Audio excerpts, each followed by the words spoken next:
Amém? Estão felizes então? Estão preparados para a palavra de Deus?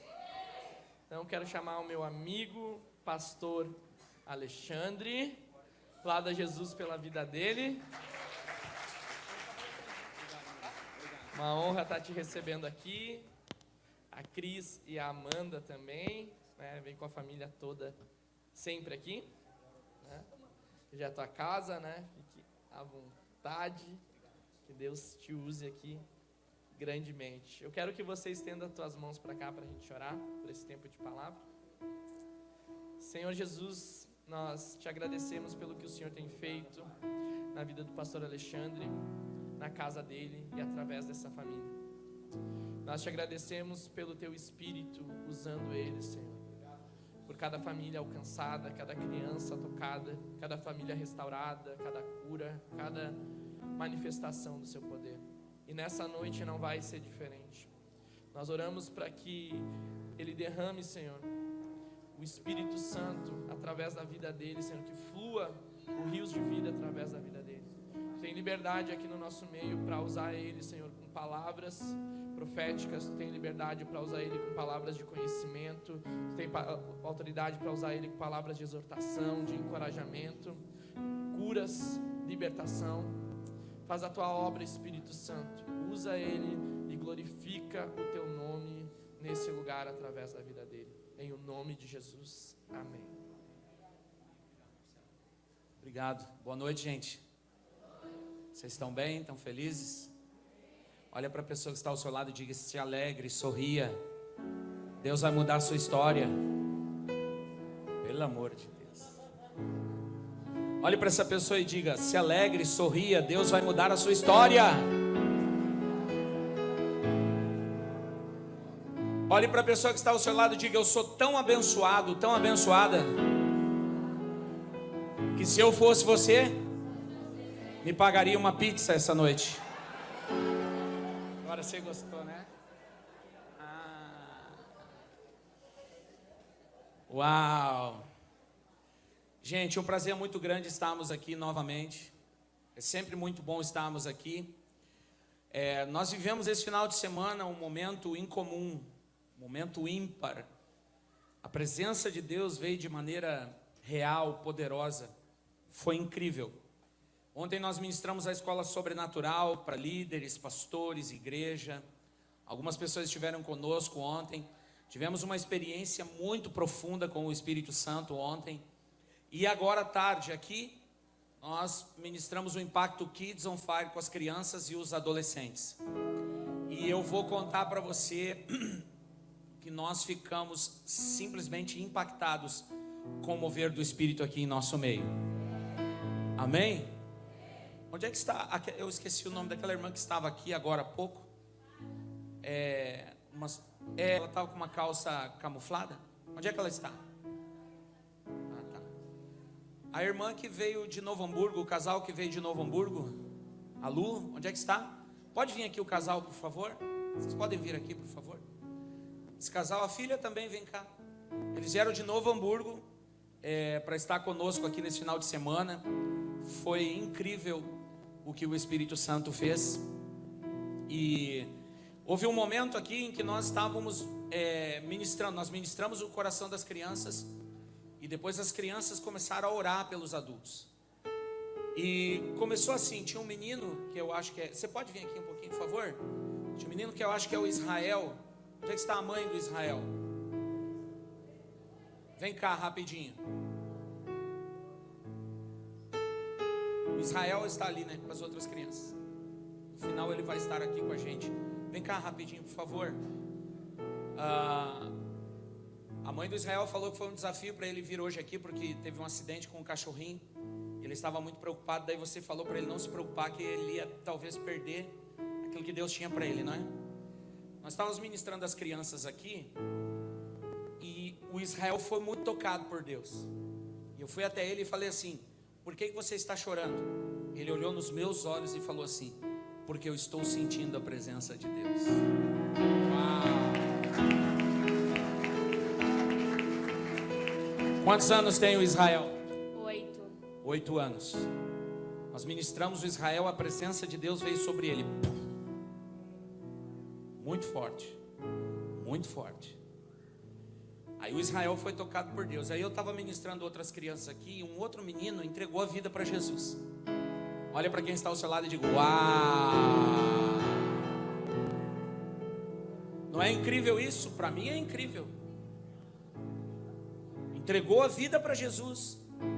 Aí o amigo que trouxe ele, eu disse: olha aí, cara, o menino que você trouxe, seu amigo, entregou a vida para Jesus.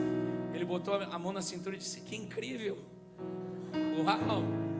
Aí ele entregou a vida para Jesus e eu falei assim: bom, gente, nós já temos um menino tocado pelo Espírito Santo, nós já temos outro menino aqui tocado, que entregou a vida para Jesus. Agora está faltando algo. Está faltando quem lembra? Os milagres. E aí eu perguntei: quem dos adultos está doente aqui? Sai do seu lugar e vem aqui à frente. E aí o Israel começou orando. Eu não sei por quem ele orou primeiro. Eu não sei se foi por você. Acho que foi por você que o Israel orou primeiro. O que você tinha, irmã? Eu cheguei aqui com uma dor de cabeça muito horrível. E eu tenho tinha um problema de gastrite e esofagite aguda grau C. No D já é câncer. E eu não podia comer, não podia tomar sem sentir muita dor. E para confirmar que eu fui curada, o pastor nos chamou lá atrás e eu fui tomar um suco que jamais eu poderia tomar sem sentir dor. E eu tomei um pouco, e tomei mais um pouquinho para ver, e Jesus me curou completamente. Uau! Quanto tempo você sofria dessa doença? Eu nem sei, de nova. Desde jovem você sofria com essas dores, tomava medicamento? De 2 em 2 horas eu tinha que tomar um comprimidinho para poder aguentar a dor. Eles não entenderam, senão eles teriam dado glória a Deus agora. Ei, ela tinha que tomar o medicamento para dor de 2 em 2 horas. É isso? Senão você sentia muitas dores. Que horas você chegou aqui? Eu cheguei aqui, acho que umas 3h30 mais ou menos. 8 horas. Eu tomei o último comprimido às 4 horas e eu dei pro meu marido. Eu disse: amor, é o último. Mandei uma mensagem para uma amiga minha que vinha para cá e disse: por favor, amiga, traz o comprimido para mim porque o meu acabou. Mas ela disse que não poderia vir e eu não me desesperei porque eu fui curada. Você não tem mais o remédio, já faz 4 horas que não toma? 4 horas. E as dores? Não tem.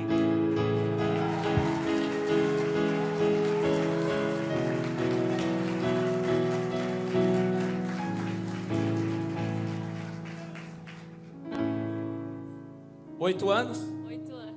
8 anos. Aí o que aconteceu? Aí as crianças viram que é incrível isso. Eu estava parado aqui, ela disse: pastor, eu quero orar também. Acho que umas 7, 8 crianças me rodearam. Então vocês serão os meus, vocês vão me ajudar a ministrar milagres. Sim, eu quero. Uma menininha com a Sofia de Rosa, ela veio, parou do meu lado e levantou o dedo e falou assim: eu quero orar também, pastor. É a sua filha? E você também, as crianças oraram por você também, não é? Aí você também veio para a oração, certo? Você tinha uma enfermidade, qual era? Eu era portadora de lúpus há 2 anos. Sentia dores nas articulações? Sim, ele vai fazendo a perda do movimento dos nervos, né? A senhora não podia fechar bem a mão? Corticoide todo santo dia de manhã e de noite. Eu vim para casa às 14 horas, já era para eu ter tomado meu corticoide já. Por causa das dores? Por causa das dores. E aí? Ele não é mais o seu corticoide, ele não faz mais parte da sua vida. Faça assim com as suas mãos. Mova as suas mãos, mova. Você fazia esses movimentos e sentia dor? Muita, eu tava muita dor de tarde. Muita, isso aqui estava insuportável de dor. E agora, levante os braços, celebre a cura.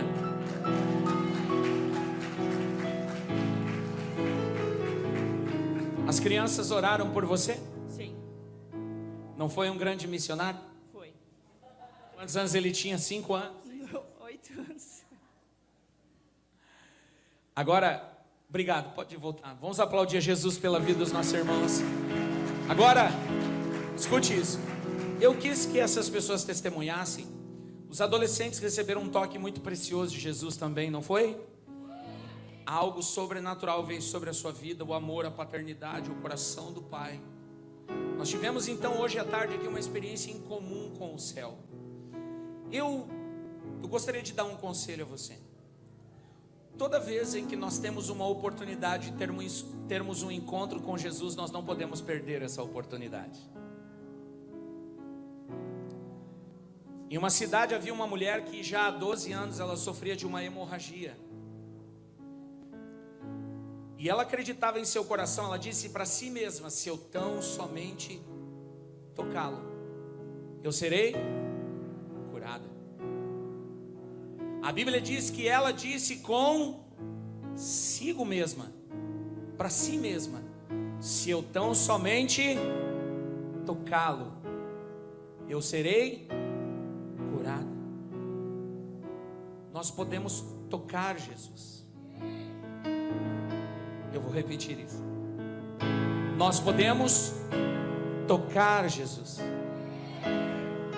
Mas para tocá-lo, nós precisamos sair da nossa zona de conforto, de acomodação.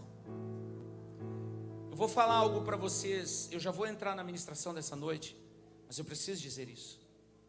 Porque quando eu vejo o Espírito Santo vindo sobre as crianças, vindo sobre adolescentes, vindo sobre os jovens, isso é o cumprimento de uma palavra que Deus falou para o meu coração, para o coração da minha esposa, da nossa filha, muitos anos atrás.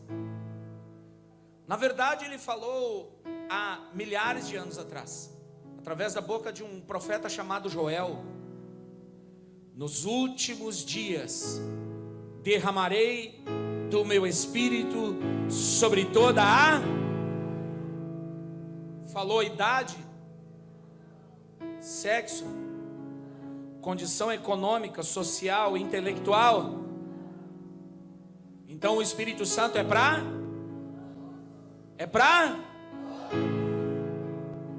Agora eu também entendi que a fome do nosso coração por sua presença é que atrai o céu para a terra.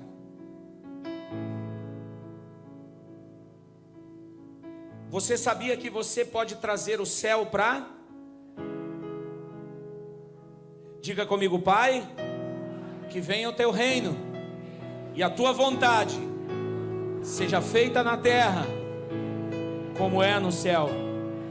No Rio Grande do Sul, como é no céu. Em minha cidade, como é no céu. Em meu bairro, como é no céu. Em minha casa, como é no céu. Em meu coração, como é no céu.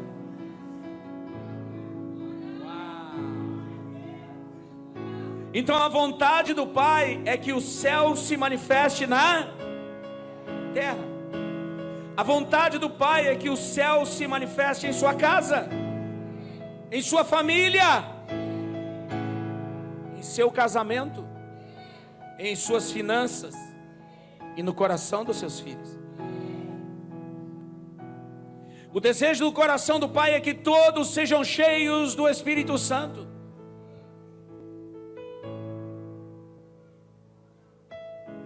Uma pergunta: existiria algo mais importante ou que poderia ter uma prioridade maior do que ser cheio do Espírito Santo?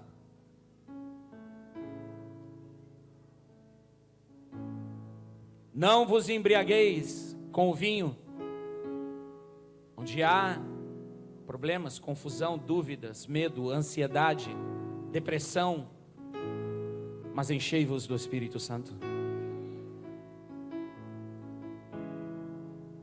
Você não foi chamada para ser cheio de medo, ansiedade, dívidas, depressão, insônia, dificuldades no relacionamento como família, como marido, como esposa, com seus filhos.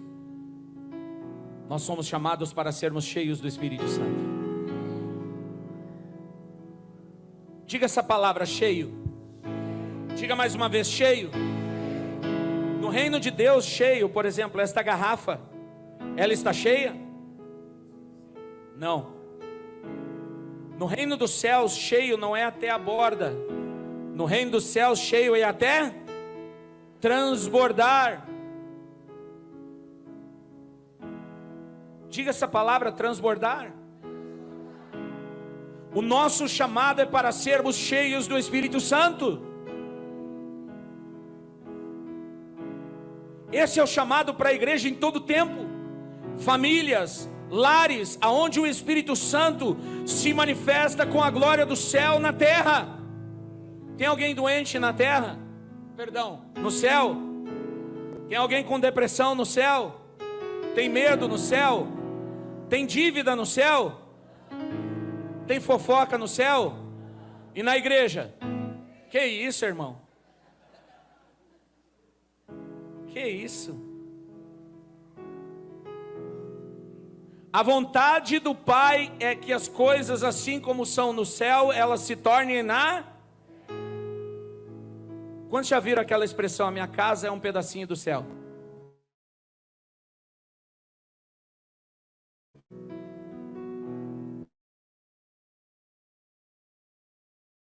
Até de falar a palavra inferno. Porque se refere à dificuldade, adversidade, ansiedade, dívidas, conflitos familiares, divórcio, medo, doença. Agora, quando se refere ao céu, tudo que se refere ao céu tem a ver com um lugar próspero, abençoado, saudável, alegria, paz, prosperidade, shalom. Agora, qual é o desejo do coração do Pai para as famílias? Havia um homem em Cesareia Marítima, assim começa o capítulo 10 do livro de Atos. Seu nome era Cornélio.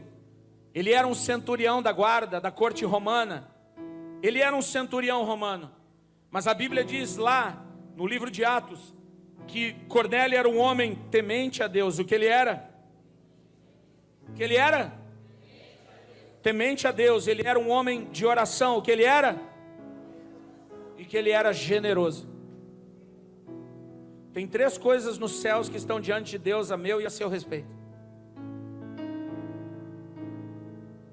temente a Deus, oração, apaixonado pela presença, e generoso. Todo homem ou mulher de Deus que ama a presença é generoso. Esse é o momento que você diz amém, glória a Deus, aleluia. Eu sei que generosidade é um tema polêmico, mas eu não consigo desligar ou desconectar a generosidade do coração do Pai, é impossível. Muitos cristãos foram roubados do sentimento de generosidade na pandemia. O céu é generoso. Olha para quem está ao seu lado e diga: o céu é generoso. Ei, o céu sempre se move através da generosidade. Jesus chega na beira do mar da Galileia. Os pescadores pescaram a noite inteira, trabalharam a noite inteira e não pegaram. Jesus se aproxima dos pescadores, dentre eles Pedro. Ele diz: entre de volta no mar, na parte mais funda do lago, e lança a rede do lado direito. Diga isso, do lado direito. Irmãos, olhem para mim, o que diferença faz direito ou esquerdo? A questão era uma questão de obediência. Diga isso, obediência. Aprenda essa lição sobre obediência. A Bíblia diz que Pedro lança a rede do lado direito, e quando ele recolhe a rede, ele não consegue, por causa do peso e da quantidade de peixes que estavam na sua rede. E ele chama os amigos para poder tirar a rede de dentro d'água, e reparte os peixes para que o barco não afundasse. Quando Pedro vê o milagre, ele diz: só pode ser Jesus. Por quê? Por causa da quantidade de peixes, porque o Senhor é sempre generoso. Imagine comigo se Pedro lança a rede e vem 2 peixes, e ele olha: que miséria, só pode ser o Senhor, ele é miserável. 2 peixinhos, só pode ser Jesus. Não, ele olha e vê a quantidade de peixes e diz: só pode ser o Senhor.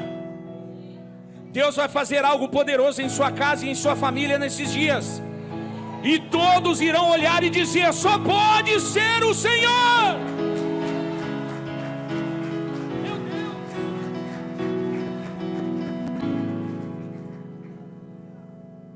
Nós precisamos entender o coração de Deus para esse tempo, para essa estação e para as famílias. Um anjo bate na porta da casa de Cornélio. Alguém já recebeu a visita de um anjo? Ninguém? Você vai receber. Imagine você estar em casa fazendo as coisas como sempre fez. Alguém bate na porta e você diz assim: só pode ser aquela vizinha, só pode ser o meu cunhado, ele sempre aparece na hora do almoço. Cunhado não faz essas coisas, né? Não tem esse hábito, né? Aí você vai abrir a porta, quando você abre a boca para dizer alguma coisa, quem é? Um anjo. Pessoas aqui iriam desmaiar na hora. O anjo iria ter que acordar você. Aí o anjo entra na sua casa e olha para você e diz assim: tem um memorial no céu e tem o seu nome. Meu Deus. Você não fica impressionado com essas coisas da Bíblia? Não, gente, eu estou falando sério. Ei, a Bíblia não é um livro de histórias. A Bíblia é a revelação daquilo que Deus é e daquilo que Deus faz.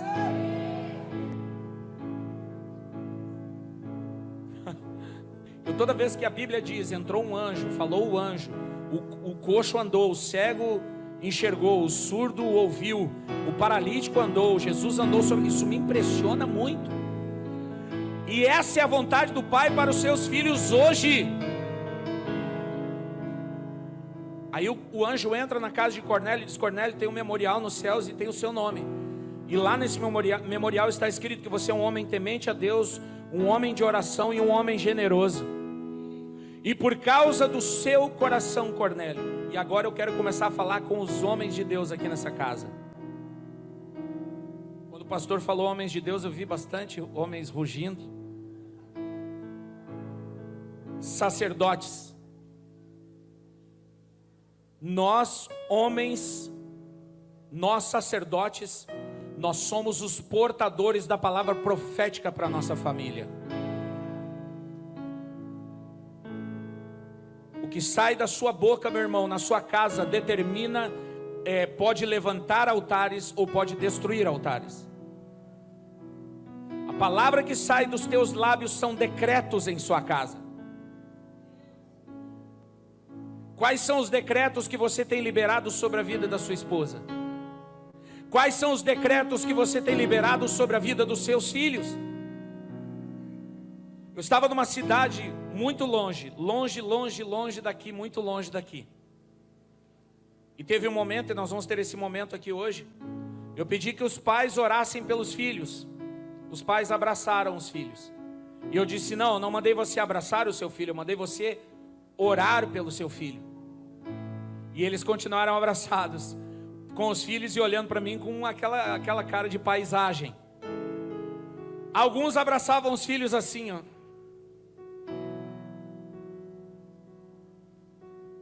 Mães, orem pelos seus filhos. Pais, orem pelos seus filhos. Liberem decretos sobre a vida dos seus filhos. E naquele dia eu percebi algo. E Deus colocou uma palavra no meu espírito. E eu vou liberar essa palavra sobre a sua vida esta noite. O anjo entra na casa de Cornélio.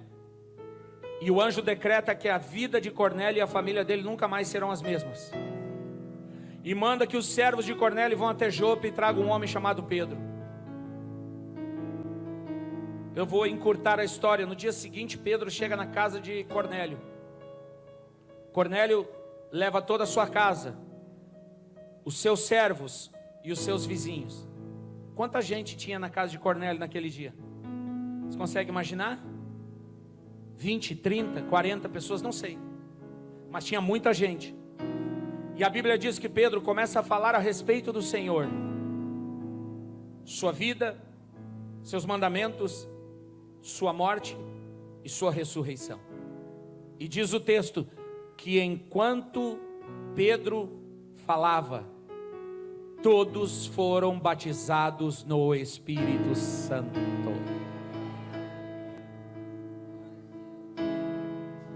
A casa de Cornélio era numa cidade pagã, Cesareia Marítima. Templos de deuses gregos e deuses cananeus se espalhavam por toda a Cesareia Marítima, uma cidade portuária marcada por prostituição e idolatria. Mas agora a casa de um homem recebe uma visitação dos céus.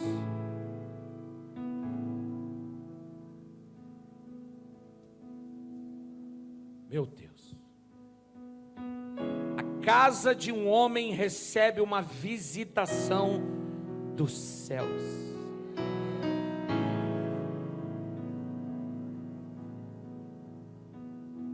Eu lembro, eu tinha um programa na Sara Brasil FM, o programa é Tempo de Milagres, 10 anos atrás, acredito, uns 10 anos atrás. E tinham famílias inteiras que sentavam próximas ao rádio e ouviam o programa, e eu ministrei batismo no Espírito Santo. Eu falei num sábado, e disse, sábado que vem eu vou ministrar batismo no Espírito Santo.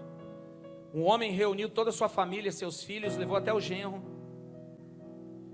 E eu estava ministrando batismo no Espírito Santo. No final do programa alguém ligou para a rádio e disse que queria testemunhar. E ele, eu preciso dizer, pastor Alexandre, o quê? Enquanto o senhor falava, todos nós fomos batizados no Espírito Santo aqui em casa, inclusive as crianças.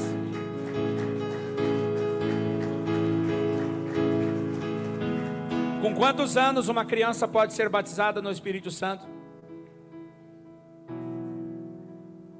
Só pode responder quem não participou da escola ontem.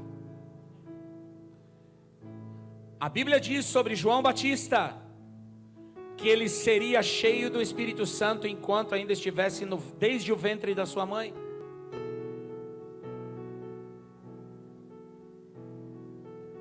Você, eu, nossas famílias foram chamadas para serem cheias do Espírito Santo desde a eternidade.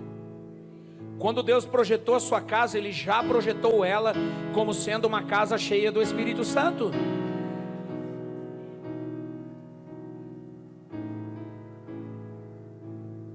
Faz sentido para alguém aqui? Ou você acha que quando Jesus ele se revela, ou quando nós ouvimos a respeito de Jesus, a intenção de Deus é apenas que nós tenhamos uma informação sobre Ele, de como Ele é? O desejo do coração do Pai é que todos o conheçam. Diga essa palavra, conhecer. Um homem chamado Jó, ele era um homem ricamente abençoado por Deus. E ele viveu momentos de adversidade, momentos de perda. E em meio à perda, em meio à adversidade, ele faz declarações como: aquilo tudo que eu tinha pertencia a Deus, Deus desejou levá-lo, então glória a Deus. Mas Jó faz uma declaração que marca a minha vida, e que marca a vida de todos aqueles que compreendem. Ele diz: Senhor, antes eu te conhecia de ouvir falar a teu respeito, mas hoje eu te conheço pessoalmente.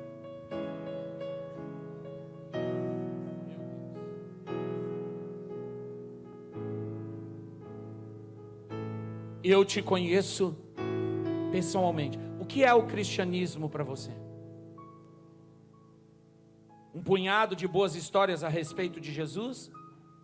Ou uma experiência real e verdadeira com o Pai? O que é o cristianismo para você? O que é o cristianismo, meus irmãos? Afinal de contas, o que estamos vivendo, fazendo em casa, na família, em nossos corações, o que estamos nos tornando?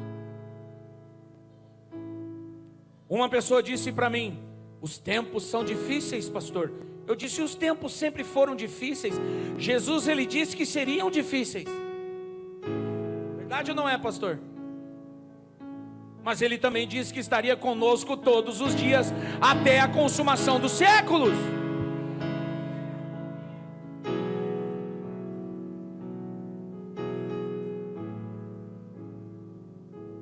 Diga essa palavra, presença. Diga mais alto, presença.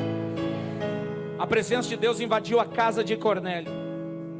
E agora, no meio daquela cidade destruída pelo pecado, pela prostituição, Deus abre um portal do céu com a terra. Filipe tinha um amigo chamado Natanael. Filipe conheceu Jesus e disse: Natanael precisa conhecê-lo.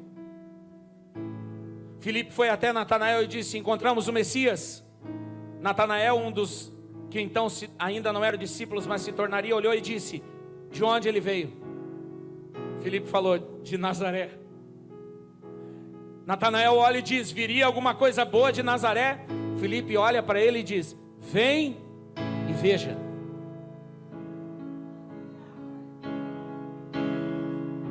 Natanael entra no lugar onde Jesus estava, e Jesus, aí está um israelita que não há dolo, temente a Deus, cumpridor da palavra, da Torá, que ama a palavra. Aí então Natanael, ou Bartolomeu, olha e pergunta para Jesus: de onde você me conhece? Eu te vi sentado embaixo da árvore e eu vi o teu coração, Natanael.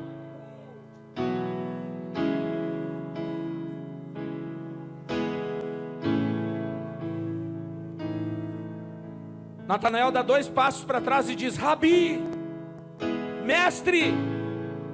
Jesus olha para eles: você se impressionou porque eu disse que vi você embaixo da árvore? Se você crer, olha para quem está ao seu lado e diga: se você crer. Diga para essa pessoa: se você crer. Agora olhe para mim e veja o que Jesus disse para ele. Ele disse: Natanael, se você crer, você vai ver os anjos de Deus subindo e descendo sobre o Filho do Homem. Se você crer, você verá a glória de Deus em sua casa.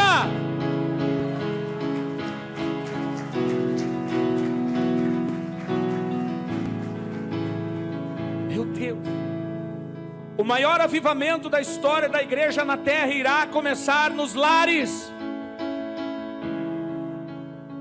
Mas não será um mover produzido por métodos, será um mover produzido pela presença do Espírito Santo.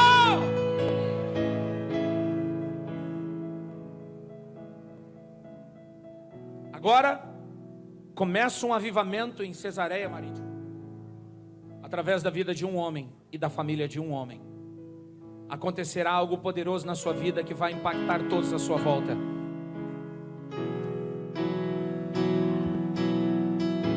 Está funcionando o microfone? Eles não ouviram. Acontecerá algo em sua casa, em sua família, que vai impactar todos à sua volta.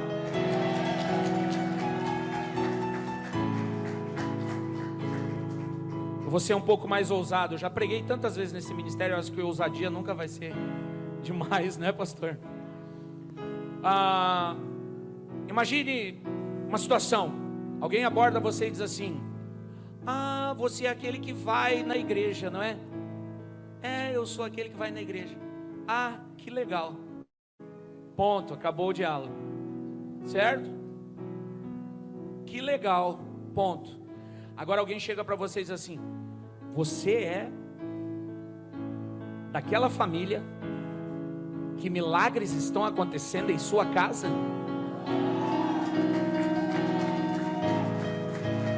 Uou. Acho que tem uma grande diferença, não é? Você é daquela família em que todos os seus filhos são cheios do Espírito Santo? Você é daquela família que mesmo em meio à crise e adversidade está prosperando no sobrenatural?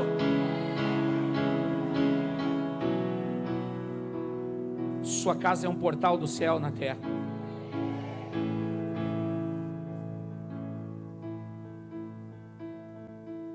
Agora há uma chave, diga essa palavra: chave. Diga novamente: chave. Na casa de Cornélio, na casa de Obed-edom, o tisbita, havia um altar. Diga essa palavra: altar. Diga mais uma vez: altar.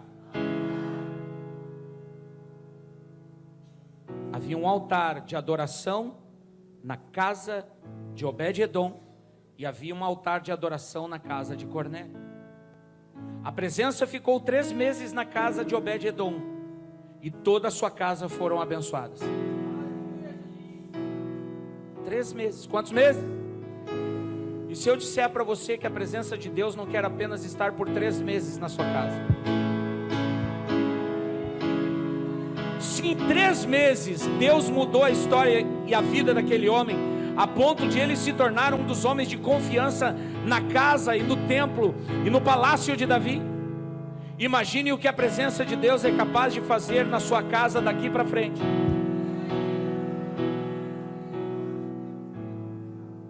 Diga essa palavra, presença. Diga mais alto.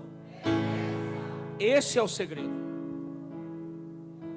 Essa é a chave para uma vida de milagres, uma vida sobrenatural, uma vida que impacta o coração das pessoas à sua volta, uma vida que traz um impacto sobre a terra.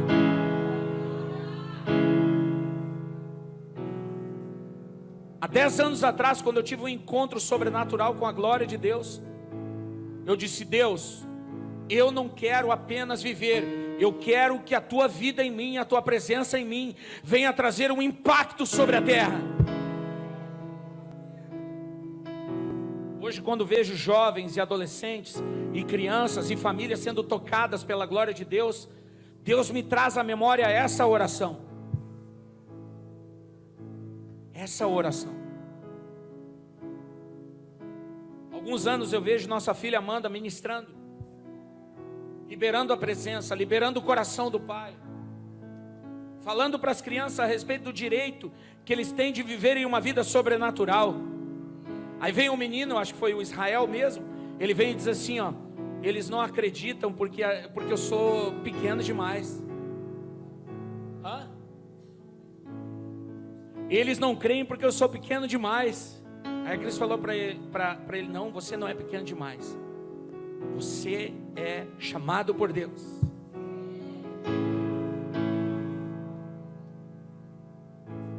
Eu creio que Deus pode pegar qualquer uma das crianças ou adolescentes ou jovens que está aqui hoje e mudar a história dessa nação.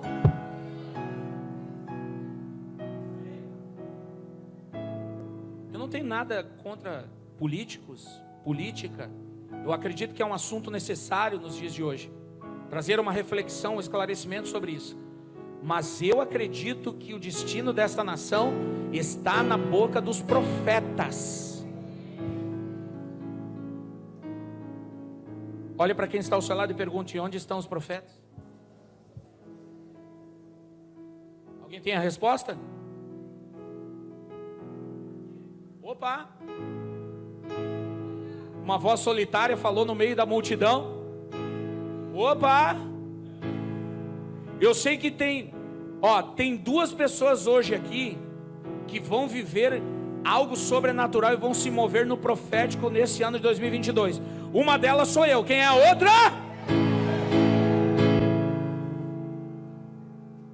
Nós somos esta geração profética. E como nós chamamos crianças, jovens e adolescentes, vocês são a geração do reino.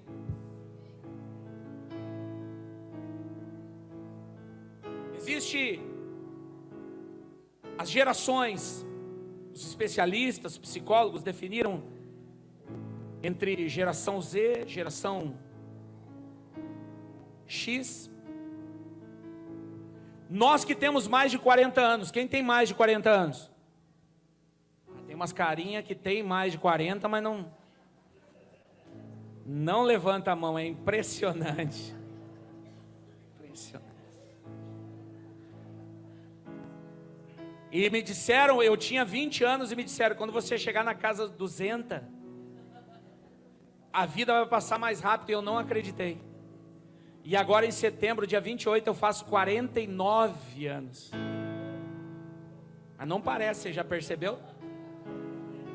De uma criança eu perguntei para ela: quantos anos você acha que eu tenho? Ela uns 55, 50. Aí ela viu que eu fiquei triste. Não, é por causa da barba, pastor. O senhor tem que tirar a barba branca. Então, de geração após geração, disse o Senhor: eu sou Deus. Agora me escute, vou começar a falar com o coração de cada um aqui. Famílias, homens, mulheres, maridos, esposas, pais, mães, jovens, adolescentes e o coração das crianças nós vamos ministrar no final. A Bíblia diz que o nosso Deus é um Deus geracional. Ele é o Deus de Abraão, Ele é o Deus de Isaac, Ele é o Deus de Jacó. Ele é o Deus do Alexandre e da Cris. Ele é o Deus da Amanda. Ele é o Deus dos filhos da Amanda e dos filhos da Amanda.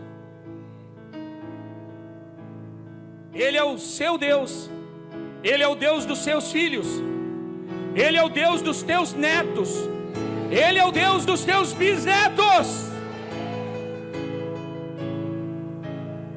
De geração após geração, eu sou Deus. A Bíblia diz que esta geração contará a esta geração os feitos do Senhor. Agora olhe para mim. Quando a Bíblia diz que esta geração contará, essa expressão contar, expressar em hebraico, é demonstrar. Não é apenas a linguagem oral de quem Deus é. O nosso Deus é um Deus que ele, na antiga aliança, ele estabelecia marcos, lembram? Quando o povo de Israel, quando Deus abre o rio Jordão, para que os filhos de Israel cruzem para o outro lado, na terra prometida, Josué ordena que façam um altar com 12 pedras no meio do rio, para que as próximas gerações pudessem ver os feitos do Senhor, e como Deus livrou os filhos de Israel do deserto e os levou para a terra prometida. E uma geração contará à próxima geração os feitos do Senhor. Olhe para mim como nosso Deus estabeleceu isso. Vocês querem saber? Os pais que estão aqui, levante sua mão. Vocês querem saber como? Abra sua Bíblia em Deuteronômio capítulo de número 6.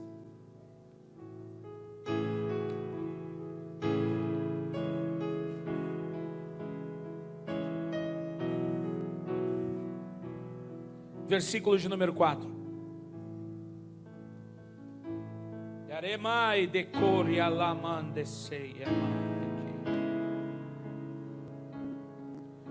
Deuteronômio capítulo 6. Se você puder aumentar só um pouquinho mais o microfone para mim, por favor. Só um pouco mais, para mim não forçar tanto a minha voz. Deuteronômio capítulo de número 6, versículo 4. Ouve, ó Israel, o Senhor, nosso Deus, é o único Senhor. Agora escute o versículo de número 5. E amarás o Senhor teu Deus com todo o teu. Deixa eu ler nessa versão que está aqui. De toda a tua e de todas as suas. Amarás o Senhor teu Deus. Diga isso, amar a Deus. Amar a Deus é frequentar um culto de domingo à noite? O que é amar a Deus? Amar a Deus é dedicar a minha vida a Ele. Tem a ver com dedicação. Jesus, ele disse que todos aqueles que queriam segui-lo, o que eles deveriam fazer? Vamos lá, gente. Eu amo uma versão que diz assim: abrir mão dos seus próprios interesses. Mas parece que no reino, cada um de nós está lutando para que os nossos interesses prevaleçam. Todo aquele que quer me seguir, negue-se a si mesmo. Tome sua cruz e fala-me. Siga-me. Amarás o próximo versículo, por favor. Versículo 6. Então tem a ver com amar a Deus de todo o meu coração. Versículo 5, versículo 6. Que todas essas palavras que hoje lhe ordeno estejam em seu. Diga em seu. Então não é aqui, é aqui. Tem pessoas que estão cheias de informação aqui, mas aqui estão vazias. A fé não é uma coisa daqui, a fé é algo daqui. Onde você gostaria de passar as férias dos seus sonhos? Meu Deus, já roubaram até os seus sonhos. Vamos lá. Paris, Portugal, Camboriú, Ilhas Maldivas, maravilhoso lá, maravilhoso. Israel, ninguém? Quantos querem ir com a gente para Israel em 2023? Nós vamos fazer uma grande caravana aqui no Brasil e vamos levar uma multidão de famintos para Israel. Olhe para quem está ao seu lado e diga: você vai para Israel. Ei, olhe para mim, escute isso. Quem tem boca vai para onde? Quem tem boca vai para Roma. Quem tem dinheiro vai para Dubai. Mas quem tem fé vai para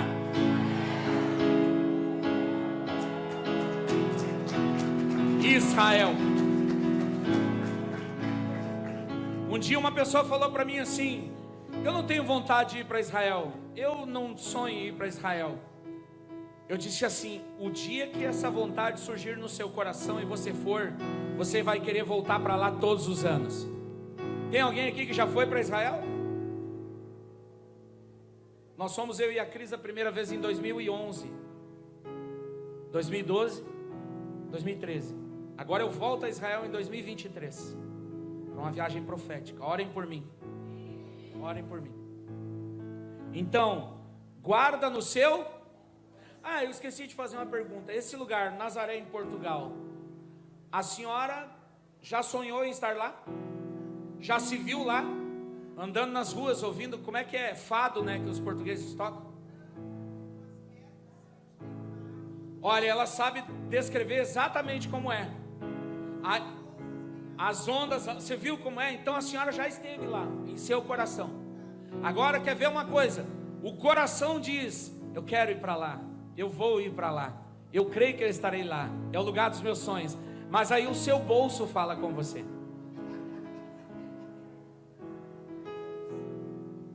E a sua mente diz: você não tem? Eu conheço muita gente que tem muito dinheiro e nunca colocou os pés em Israel.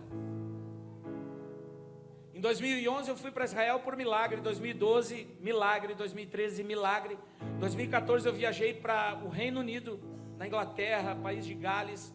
Tive uma experiência incrível lá, fiquei 40 dias pregando no Reino Unido. E nenhuma dessas vezes eu tinha dinheiro. Alguém olhou para mim e disse: pastor, o senhor não tem o desejo de ir para a Europa, para o Reino Unido pregar? Eu disse: então, eu tenho. Ela disse: o senhor tem o desejo e eu tenho como realizar esse desejo. Quer ver uma coisa? Lembra da esposa de Samuel, Ana? Ana, o que ela queria? O que ela queria? E Deus queria o quê? Um profeta. Quando Ana vai no templo e ora assim: Senhor, se o Senhor me der um filho, eu te devolvo um profeta, eu te dou um profeta. Deus disse: fechou, essa é a aliança. E Deus dá ela um filho. Ela leva ao templo e Deus levanta ele como um profeta.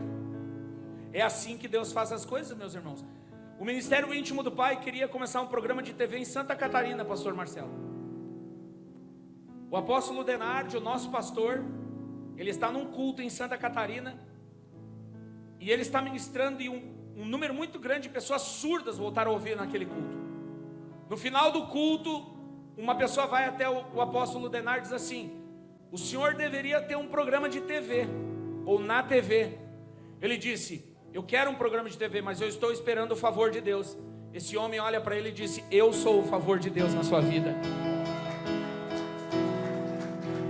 Ele era dono de uma TV lá em Itajaí. Você não crê nessas coisas? Deixa para lá. Vamos falar das coisas desse mundo aqui, fica mais legal, né? Todo mundo entende. O que vocês acham? Então guardarás no seu... Agora olha o que diz no versículo 6. E estas palavras que te ordeno nesse dia estarão em seu coração. Versículo 7. Ensine-as com... Cadê os pais? Ensine-as com... Para quem?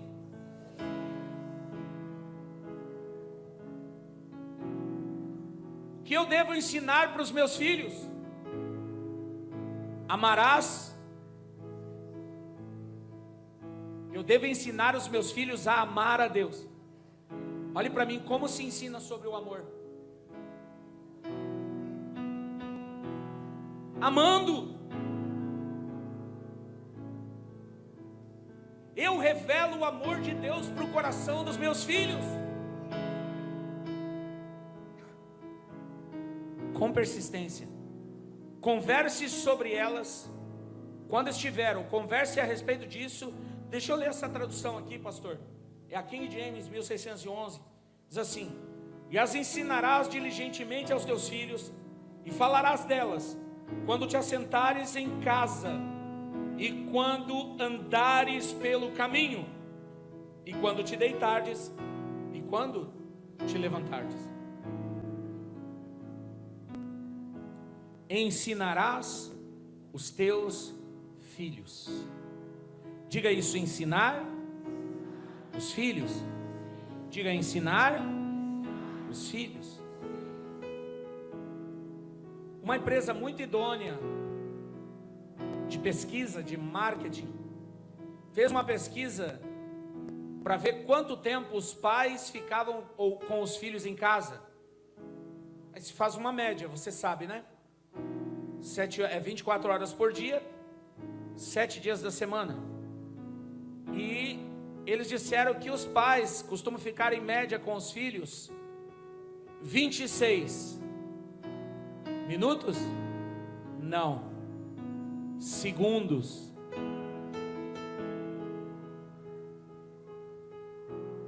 Vinte e 6 segundos com os filhos. É assim, ó. E aí, filhão, como é que tá? Beleza? Valeu, é isso aí. Foi legal o teu dia? Legal, foi 10, né? Ó, o pai vai ali, depois a gente troca a ideia quando der um tempo, tá? Beleza? Valeu? 26 segundos. Às vezes, quando ficam juntos, é assim, ó. E aí, filhão, como é que foi? Beleza? Olha aqui, olha esse meme. Só um pouquinho, filhão, eu recebi um WhatsApp. Ó. Cara, chegou na hora, mano. Cara, eu sou profeta mesmo, você viu, cara? Quem ouviu o pim? É Pix, gente. É Pix. Uau. É assim. Aí olha aqui, presta atenção comigo. Aí os pais ficam 26 segundos com os filhos. Os filhos ficam horas com os amigos. Ficam 5 horas na escola. E mais algumas horas nas redes sociais. Papai, mamãe, quem vai influenciar o coração dos seus filhos? Quem? Você? Um dia chamaram meu pai e falaram para o meu pai tudo que eu estava fazendo na rua. Meu pai falou assim: eu apontei o caminho para ele, se ele escolheu outro caminho, o problema é dele. Mas a Bíblia manda apontar o caminho? O que a Bíblia diz? Andar pelo caminho. Exatamente. Eu ando com o meu filho. Eu é que mostro o mundo para o meu filho. Não é o mundo que se revela a ele.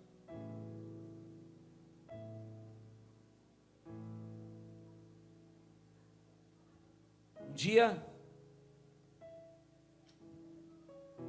um pai chegou para o filho: filho, não foi isso que eu te ensinei. O filho olha serenamente para o pai e diz: pai, na verdade o senhor nunca me ensinou nada.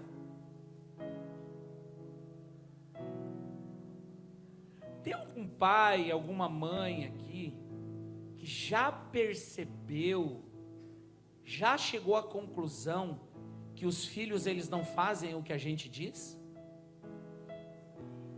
Quanto tempo você demorou para isso?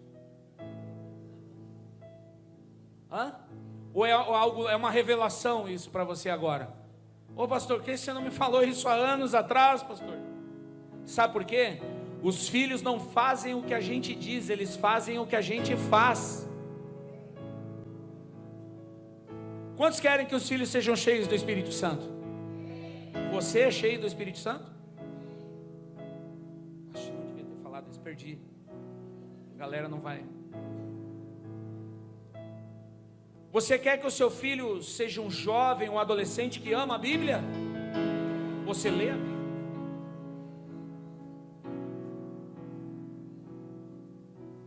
Um dia uma pessoa se aproximou de mim: pastor, eu falo para o meu filho que ele tem que orar, ele está muito rebelde, ele tem que orar, ele tem que orar, ele tem que orar.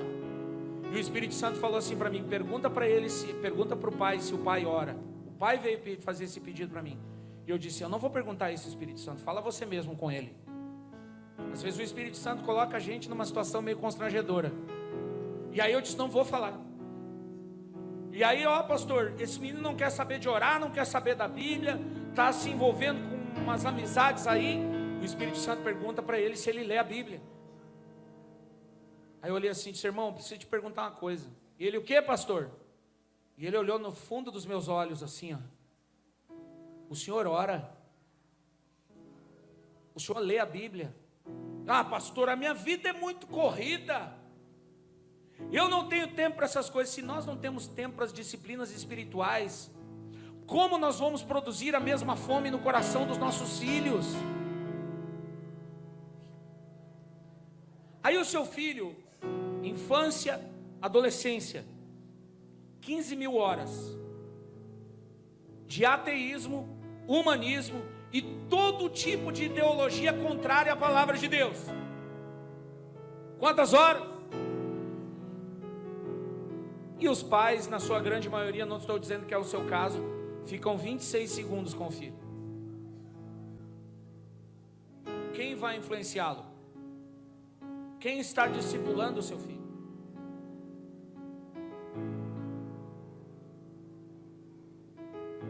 Quem está discipulando o coração do seu filho? Ah, pastor, mas Deus sabe que eu amo ele. Claro que Deus sabe. Agora chegou o momento dos seus filhos saberem também que você ama a Deus. Existe uma frase no meio evangélico, lá em Canoas se fala muito, eu sei que aqui em Viamão não fala, que é aquela frase assim: Deus conhece o meu coração. Claro que conhece, é óbvio.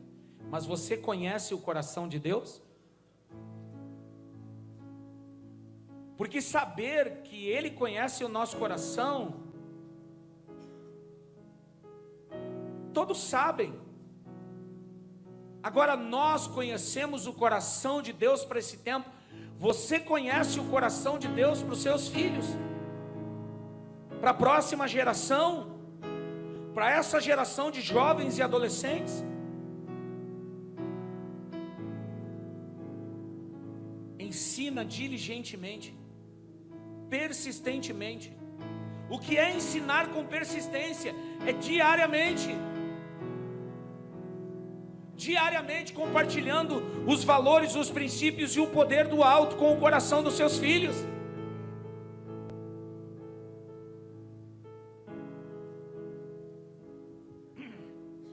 70% dos adolescentes, das crianças, quando chegam na idade adolescente, eles deixam a igreja. E os pais ficam desesperados: ore por mim, meu filho não quer mais vir à igreja, não quer mais saber de Deus.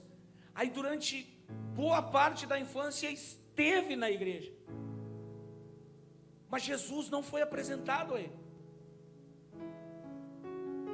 Algumas coisas que eu vou falar agora, eu vou falar com todo o amor que eu sinto por você, e não é hipocrisia, eu estou falando isso de todo o coração. As crianças, elas Deus não as chamou para que, Deus não nos chamou como pais para distrairmos os nossos filhos. Ele nos chamou para discipularmos os nossos filhos. Às vezes eu vejo isso, parte o meu coração. As crianças, os momentos em que elas estão na comunhão da igreja, elas estão ali, mas elas não estão com a gente. Elas estão mergulhando no universo de um smartphone na hora do culto, para não atrapalhar. Eu ministrei para os líderes e as equipes e os irmãos que estiveram aqui. Nunca espere que uma criança tenha um comportamento de adulto, gente. Ela é uma criança.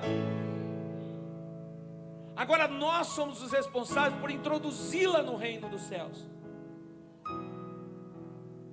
O menininho estava aqui hoje. Aí algumas crianças foram tocadas, caíram. Aí o menininho veio e falou assim, uma menina veio e falou: pastor, o que aconteceu com ele? Eu falei: Jesus tocou ele. Ela olhou para mim e disse: tocou. E ali no chão agora Jesus está abraçando ele e falando com ele. Ela olhou para mim e disse: eu quero. Então para essa criança se tornou natural o mover do Espírito.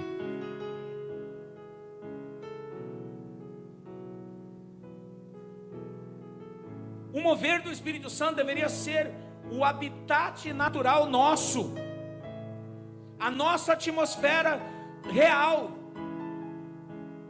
Algumas pessoas acham que nós somos 10% espiritual e 90% natural. A gente sai daqui agora, vai para a pizzaria, vai para a churrascaria, vai para casa, vai para algum lugar, vai descansar. Amanhã pela manhã acorda e é tudo a mesma coisa. É como se nós apenas interpretássemos um personagem de domingo à noite. Em contraponto a isso, as famílias estão sendo destruídas, dilaceradas, partidas ao meio. E as crianças estão se tornando, sempre foram um alvo do diabo. Ei, olhe para mim. 80% das pessoas que são salvas, elas são salvas da idade dos 4 aos 14 anos. Se você fosse o diabo, o que você faria com essa informação? Aonde você iria investir o seu tempo? Para onde você iria apontar o seu arsenal? Então quando você olha a pressão que jovens e crianças estão sofrendo da sociedade, e nós deveríamos estar protegendo eles ao invés de criticarmos. Estão falando mal dos jovens, na minha frente não. Na minha frente. Um dia eu vi um vídeo de um pregador, fala assim: essa geração de jovens é a geração mais fraca de toda a história da igreja. Eu não acredito nisso. Eu acredito que essa é a geração do avivamento.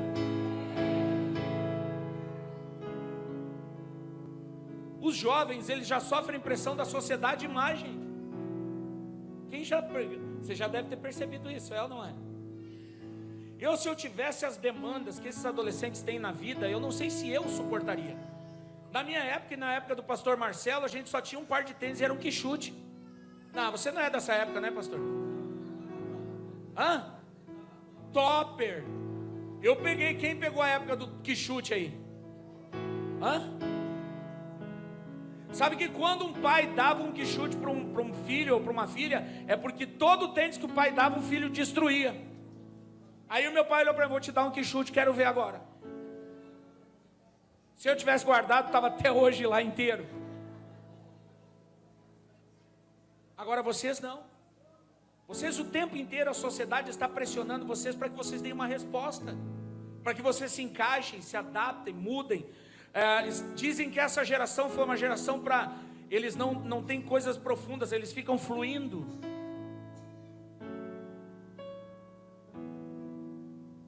As redes sociais, etc.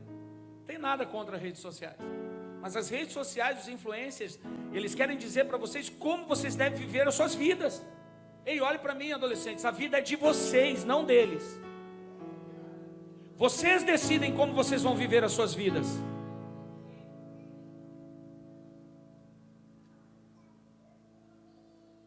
Pronto, falei.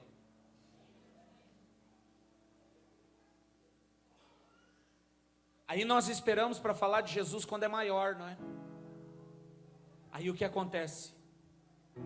70%, ou seja, de cada 10 adolescentes, 7 deixam a igreja. Isso para mim tem nome: êxodo, debandada. Aí nós começamos a tentar fazer de tudo para trazê-los de volta, é ou não é? Métodos, mecanismos, fórmulas. Competimos com Hollywood e ficamos frustrados porque os jovens não querem ouvir falar de Jesus. eles não querem ouvir falar de Jesus, eles querem ver Jesus. Eles querem ver Jesus. Um dia eu fui ministrar em um lugar e o pastor falou assim: pastor, muito difícil trabalhar com jovens aqui, eles são muito desinteressados. Aí eu cheguei lá, primeiro que me olhou, ele perguntou para mim: o que o senhor acha de tatuagem? Eu disse: não faça, dói muito. Você não vai aguentar, dói demais. Aí a presença de Deus veio, pastor Marcelo. Aí curou uma pessoa, curou duas. Quando curou a terceira pessoa, os jovens ficaram assim, ó. O quê? A glória de Deus veio e eu perguntei: quantos querem a presença? Todos vieram correndo para frente. Mostre a glória de Deus e eles não vão querer mais nada em suas vidas. Nada, mais nada. E Deus vai se revelar à geração de vocês, filhos. Deus vai se revelar ao coração de vocês. Não precisam se preocupar. Vocês foram sim escolhidos nesta geração. Quantos são os pais que creem nisso? E nós, igreja, somos responsáveis por eles. Não para criticá-los, mas por revelar a glória de Deus ao coração deles. Eu vejo Moisés, pastor Marcelo, caminhando na direção da tenda do encontro e dizendo assim: Josué, você quer ver algo incrível? Quero, Moisés, então vem comigo. A Bíblia diz que quando Moisés parava na porta da tenda, a nuvem da glória ficava sobre a tenda. E quando Moisés entrava na tenda, a nuvem entrava com ele. E Josué, o moço, não o adulto, o moço, rapaz, ele ficava na porta da tenda de Moisés, só assim, ó.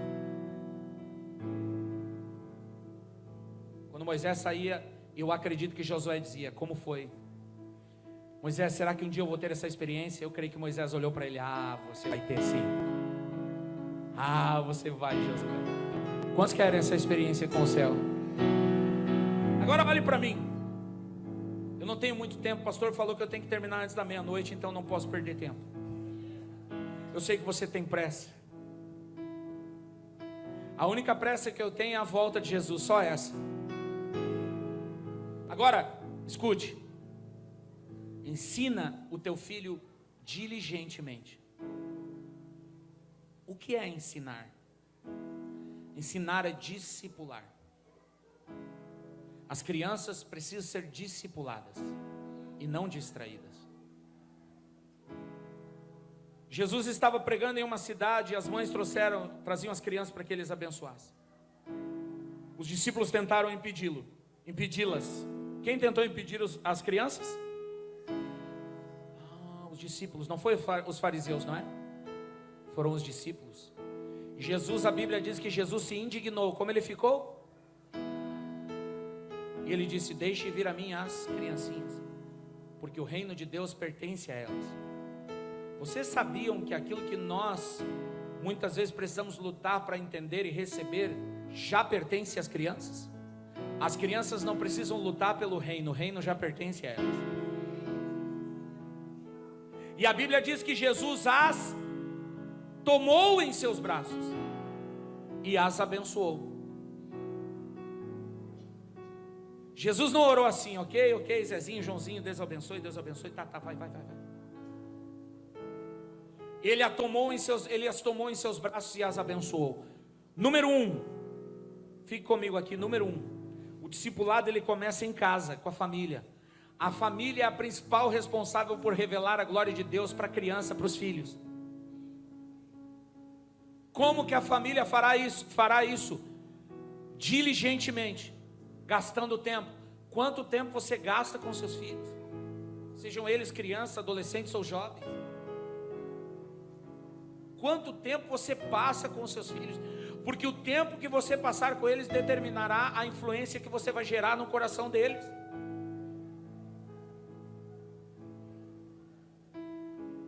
Diga comigo, família. Diga comigo, família. Mais uma vez. Bem alto agora. Começa na. Nós não podemos terceirizar essa responsabilidade. Não podemos terceirizar esta responsabilidade. Você, pai, você, mãe, precisa assumir a sua responsabilidade no discipulado dos seus filhos. Não ficar indiferente a isso. Uma vez uma irmã contou um testemunho para nós, muito lindo. Lindo e no começo é aterrorizante, mas depois fica tudo bonito. Ela acorda de madrugada ouvindo um barulho no quarto das filhas. E ela chega no quarto, tá a filha mais velha num canto, assustada. E a filha mais nova, de 4, 5 anos, endemoniada no quarto. É sério. Ela vai até a cama, onde o marido estava dormindo, provavelmente roncando. Os homens roncam. Eu não ronco. Fiquei esses tempos, a Cris falava que eu roncava. Fiquei a noite inteira acordado e não ronquei, eu não ronco. Ela acordou o marido e disse: nossa filha está no quarto, passando mal, parece que está endemoniada. O marido olhou para ela e disse: resolva você, porque eu tenho que acordar cedo para trabalhar. Ela olhou e disse: então tá, eu vou tentar resolver. Ela não sabia o que fazer, nova convertida. Ela olhou e começou a orar. Aí o que aconteceu? Enquanto ela orava, Jesus batizou ela no Espírito Santo. Aí ela orou pela menina, expulsou o demônio da menina, e adivinha o que aconteceu depois? A menina foi batizada no Espírito Santo. Mas primeiro eles tentaram ligar para nós. Nós não podemos terceirizar a nossa responsabilidade com os nossos filhos e família.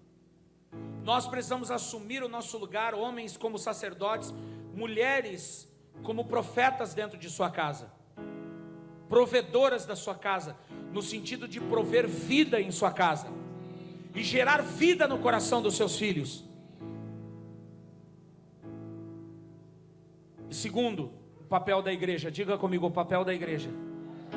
Jesus, ele tem um diálogo tete a tete, um olho no olho com Pedro depois da ressurreição. Ele vai até Pedro e diz assim: Pedro, você me ama? Pedro diz: sim, Senhor, eu te amo. E Jesus olha para Pedro e diz: então apacenta as minhas ovelhas. Aí Jesus olha para Pedro de novo: Pedro, Simão, filho de Jonas, você me ama? E Pedro, constrangido, diz: tu sabes que eu te amo, Senhor. E ele diz: apacenta os meus cordeiros. Diga isso, cordeiro. Em algumas traduções, cordeirinhos. Que nem o menininho aquele do meme: Jesus é o meu... eu sou um cordeirinho, Jesus é o meu pastor. Essa palavra cordeiro é o filhote da ovelha. Quando Jesus fala apacente os meus cordeiros, de quem ele está falando? Eu já dei pista demais para você. Das crianças. Então a igreja, ela precisa se responsabilizar por apacentar as crianças. Agora, quem é responsável por apacentar as crianças? A equipe do Ministério Infantil? Olha para quem está ao seu lado e diga: toda a igreja. Diga mais uma vez: toda a igreja. Toda a igreja é responsável por apacentar as crianças. Toda a igreja. Sabe como os filhos de Israel, eles se moviam em suas viagens? Saindo de uma cidade, indo para as festas em Jerusalém, Hanukkah, tabernáculos, Páscoa. Eles se moviam com as famílias. Eles iam em grupos de famílias. E as crianças, elas circulavam, entre uma família e outra. Você lembra que Jesus, com 12 anos, ele foi com Maria e José para Israel?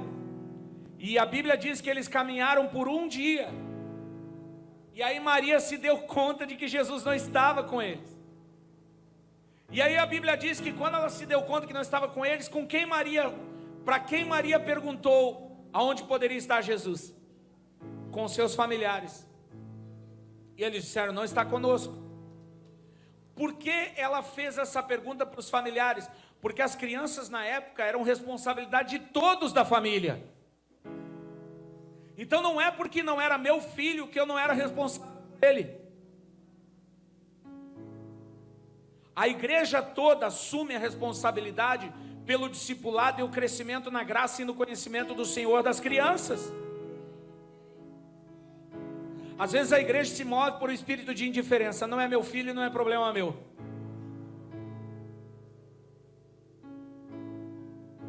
Não é um problema meu porque não é meu filho. Agora, escute, já estou me encaminhando para o final. Nós precisamos assumir a responsabilidade como igreja de apacentar o coração das crianças, dos jovens e dos adolescentes.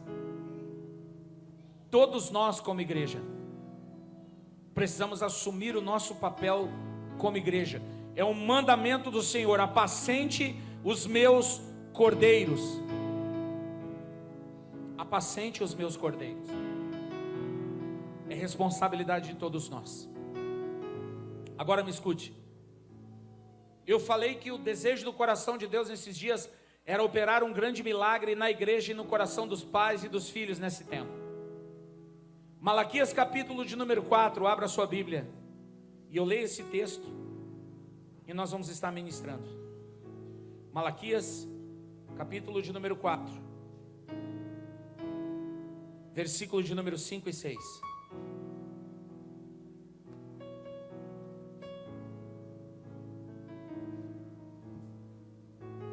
Diz assim: e eis que eu vos enviarei Elias, o profeta, antes da vinda do grande e terrível dia do Senhor. E ele converterá o coração dos pais aos filhos e o coração dos filhos aos seus pais. Agora olhem para mim aqui. Nós vamos viver um momento agora muito, mas muito importante e especial. Nós vamos viver um momento em que os pais estarão orando pelos seus filhos. Se os jovens que estão aqui, se o seu pai ou sua mãe não está aqui, nós vamos estar orando por vocês. E vocês vão estar intercedendo pela vida dos seus pais, amém? Deus abençoe, estamos encerrados. Deus abençoe cada família.